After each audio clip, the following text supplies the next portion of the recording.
कैलाशपुरा नाम का एक गांव था। कैलाशपुरा गांव की सबसे खास बात ये थी कि गांव एकता का प्रतीक था। दूसरे गांव और कस्बों के लोग कैलाशपुरा की एकता की मिसाल दिया करते थे, लेकिन कुछ वक्त से कैलाशपुरा गांव के लोग बंजरपन और बारिश न होने की वजह से बहुत ही परेशान थे। इस नदी में एक बूंद भी पानी नहीं बचा है। कुएं सूख गए, नदी सूख गई। हैंडपंप से तो 3 घंटे चलाओ तो एक बूंद पानी आता है। इस नदी को देखकर तो मुझे प्यास लग रही है। इसीलिए मैं कह रहा हूँ कि कुछ दिनों के लिए हमें शहर जाना चाहिए। कम से कम वहाँ 2 वक्त के खाने का इंतजाम तो हो जाएगा। शहर जाएं तो जाएं कैसे? हमारे पास उतने पैसे भी तो नहीं हैं। शहर यहीं पास में थोड़ी ना है। बैलगाड़ी, ट्रेन और कई सारे गाड़ियों का किराया भी बहुत ज्यादा हो गया है। तुम भी सही कह रही हो बेगम। अब हमारा कुछ नहीं हो सकता।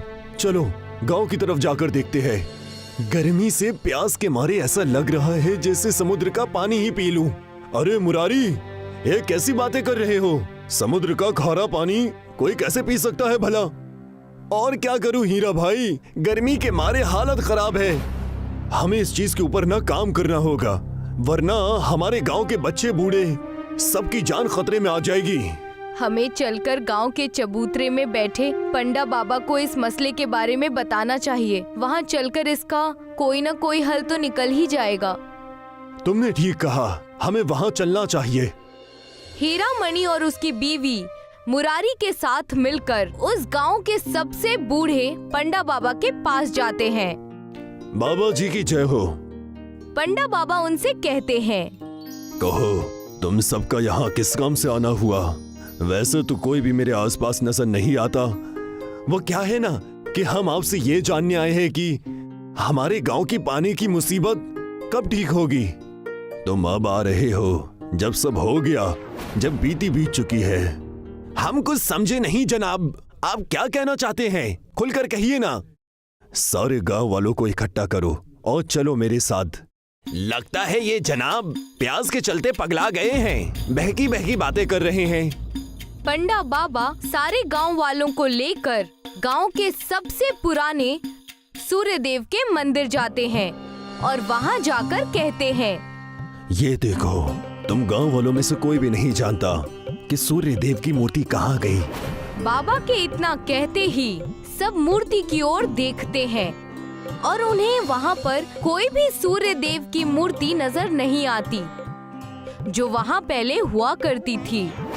ये कैसे हो सकता है? मैं तो पिछले महीने ही यहाँ पर आया था, तब तो मूर्ति यहीं पर थी। क्यों बेगम? जी आपने सही कहा, पता नहीं ये कैसे हो गया। मूर्ति मंदिर में ना होने से ऐसा क्या हो गया? बाबा आप बातों को घुमाए ना और सीधे सीधे बता दे बात क्या है।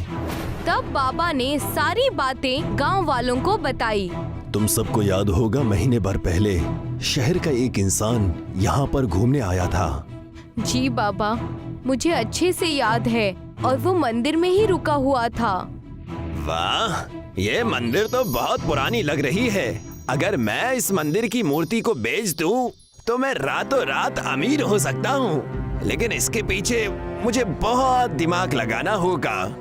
शहरी कारोबारी शहर के कुछ चोरों को पैसे देता है और उन्हें मंदिर की मूर्ति चुराने के लिए कहता है। चोर आकर रातों रात मंदिर से सूर्य देव की मूर्ति चुरा कर ले जाते हैं। तुम गांव वालों को शर्म आनी चाहिए कि तुम्हारी नजरों के सामने खुलेआम चोरी हो गई और तुम समझ नहीं पाए। धिक्कार है तुम लोगों पर। बाबा, मैं अब भी समझ नहीं पाया कि बात क्या है। उस मूर्ति से गर्मी का क्या लेना देना? सूर्य देव की मूर्ति जब तक गांव में थी, गांव खुशहाल और बहुत अच्छी अपनी जिंदगी गुजार रहा था।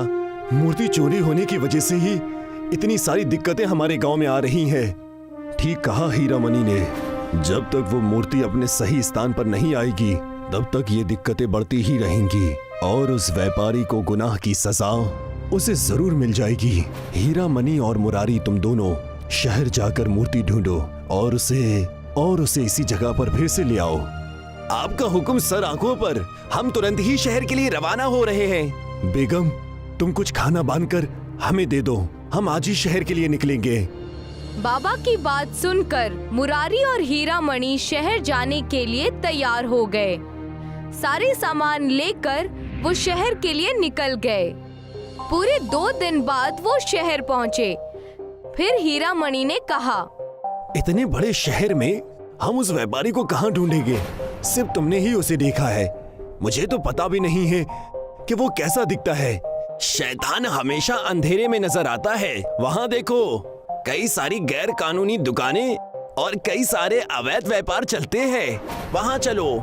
मुरारी और हीरा मणि उस अवैध जगह पर जाते हैं। तब उन्हें एक आदमी गेट पर ही रोक लेता है। अरे अंदर कहाँ जा रहे हो? अंदर जाना मना है। अरे हम व्यापारी साहब से मिलने एक बेशकीमती तोहफा लेकर आए हैं। पहले बताना था ना कि तुम मालिक के दोस्त हो। चलो अंदर जाओ, सीधे सीधे जाना, यहाँ वहाँ मत जाना। हीरा मणि और मुरारी दोनों उस घर के अंदर गए और वहाँ जाकर देखा कि घर के अंदर एक छोटा सा तालाब है, जिसके अंदर कई सारे बेशकीमती मूर्तियाँ रखी हुई हैं और वो शहरी कारोबारी फोन पर किसी से बात कर रहा है। दोनों छुपकर उसकी बातें सुनने लगे। साहब, आज आप आ रहे हो ना? मैंने मूर्तियों को छुपा कर रख दिया है अपने ही घर में। किसी को कोई शक भी नहीं होगा। आप शाम तक आ जाइए और पैसों का बक्सा लेकर आइएगा। उस शहरी की बात सुनकर हीरा मणि और मुरारी डर गए और उस घर से बाहर चले गए। हमारे पास ज्यादा वक्त नहीं है, हमें कुछ भी करके पुलिस को बुलाना होगा। तुमने ठीक कहा, इस दरिंदे को जल्द से जल्द हमें काल कोठरी में डालना ही होगा। हीरा मणि और मुरारी दोनों ने तुरंत ही पुलिस को बुलाया और उन्हें सारी बातें बता दी। पुलिस वाले ने उस शहरी कारोबारी को गिरफ्तार कर लिया। मुझे छोड़ दो, मैंने कोई गलती नहीं की है, मुझे जाने दो। तुम दोनों ने मिलकर अच्छा काम किया है। अपनी मूर्ति लेकर चले जाओ। रही बात इसकी, तो हम इसको सही जगह पर पहुंचा देंगे। हीरा मणि और मुरारी दोनों सूर्य देव की मूर्ति लेकर वहाँ से अपने गांव आ जाते हैं। गांव वाले उन्हें देखकर खुश हो जाते हैं। तुम दोनों पर गांव को नाज है। जल्दी से इस मूर्ति को उसकी जगह पर रख दीजिए। गांव वालों ने मिलकर सूर्य देव की मूर्ति को स्थापित किया। जैसे ही वो मूर्ति अपने असली जगह पर पहुंची, सूर्य देव प्रकट हो गए और कहने लगे, मैं तुम सब की भक्ति से प्रसन्न हुआ, इसलिए मैंने तय किया है कि इस गांव में सूरज से बारिश होगी। अब से तुम सब गांव वालों को किसी भी बात की चिंता नहीं होगी। इतना कहकर सूर्य देव वहाँ से चले गए और उनके जाते ही सूरज से बारिश होने लगी और सारी तपती हुई गर्मी खत्म हो गई। बारिश इतनी जोरदार थी कि गांव वाले बेहद खुश हो गए।